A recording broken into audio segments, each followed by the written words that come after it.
আসসালামু আলাইকুম। বন্ধুরা কেমন আছেন আপনারা? আশা করি খুবই ভালো আছেন। আরো একটি নতুন ভিডিও নিয়ে আপনাদের সামনে হাজির হলাম।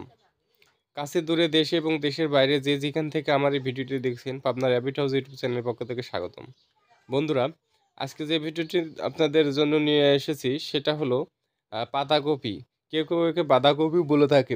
তো আজকে বিস্তারিত আলোচনা করব যে আপনি পাতাকপি কোন বয়সের খরগোশকে দিতে পারবেন বা কোন বয়সের খরগোশকে দেওয়া যাবে না, অথবা কোন বয়সের খরগোশকে কতটুকু দিবেন, বা কয়দিন দিবেন সপ্তাহে, এ নিয়ে বিস্তারিত আলোচনা করব।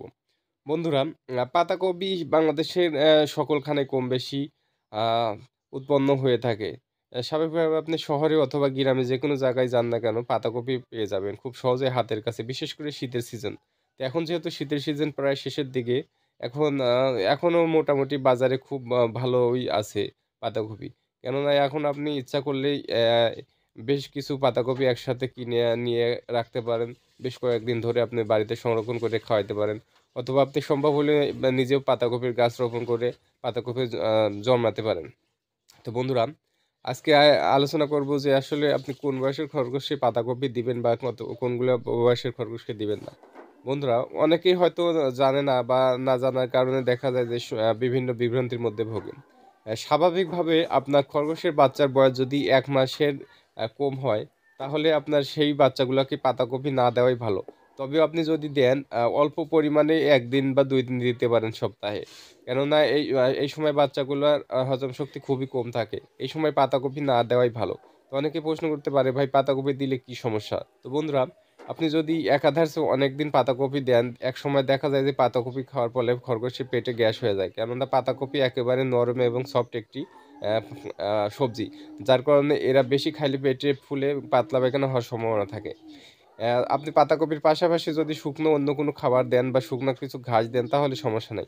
তো ১ মাসের উপরে যখন আপনার খরগোশের বয়স যাবে, তখন ১ মাস শুরু করে অ্যাডাল্ট পর্যন্ত, রানিং পর্যন্ত আপনি সপ্তাহে ৩ থেকে ৪ দিন পর্যন্ত পাতাকপি দিতে পারবেন, কোনো সমস্যা নেই।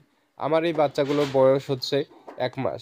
তো বন্ধুরা, দেখুন আমার এই বাচ্চাগুলোকে আমি পাতাকপি দিয়েছি। এরা খুবই শান্তশিষ্ট এবং আস্তে আস্তে এগুলো খাওয়ার চেষ্টা করতেছে।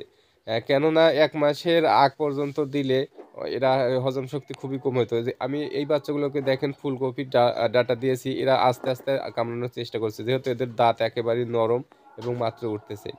আর এছাড়া এই যে বাচ্চাগুলো দেখতে পারতেছেন, এই বাচ্চাগুলোর বয়স হলো ১ মাসের বেশি। অর্থাৎ এদের বয়স প্রায় ৪০ দিন। তো আমি এদেরকে দিয়েছি। এরা দেখুন খুব আনন্দের সহিত এর মা-বাবার সাথে পাতাকপিগুলো খাচ্ছে। তো এদের কোনো সমস্যা হওয়ার সম্ভাবনা নাই।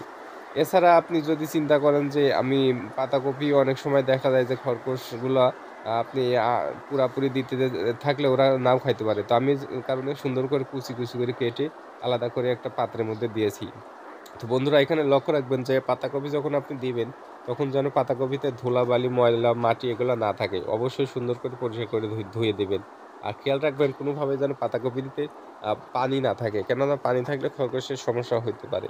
তো যার কারণে আপনি যখন আ যখন সরাসরি যদি কোনো মাটিতে বা কোনো কাপড়ের উপর দেন, তখন ময়লা আবর্জনা হওয়ার সম্ভাবনা থাকে। যার কারণে আপনি এমনভাবে দিবেন, সেটা যেন কোনোভাবে ময়লা, মাটি, আবর্জনা না ভরে। যার কারণে আমি সুন্দর একটা পাত্রের মধ্যে দিয়েছি। আপনারা এই সম্ভব হলে পাত্রের মধ্যে দিবেন। অথবা পাত্রের মধ্যে যদি দেওয়া সম্ভব না হয়, তাহলে শুকনো কোনো আ চটের চট বা কোনো একটা কাপড় জাতীয় কিছু বিছায় দিবেন। আমি দেখুন আগে কলার পাতা দিয়েছি, তার উপরে একটা কাপড় বিছায় দিয়েছি এবং এর উপরে আমি পাতাগুলো দিয়েছি। তো বন্ধুরা, কেমন লাগলো আমার ভিডিও? আশা করি খুবই ভালো লাগছে। ধন্যবাদ।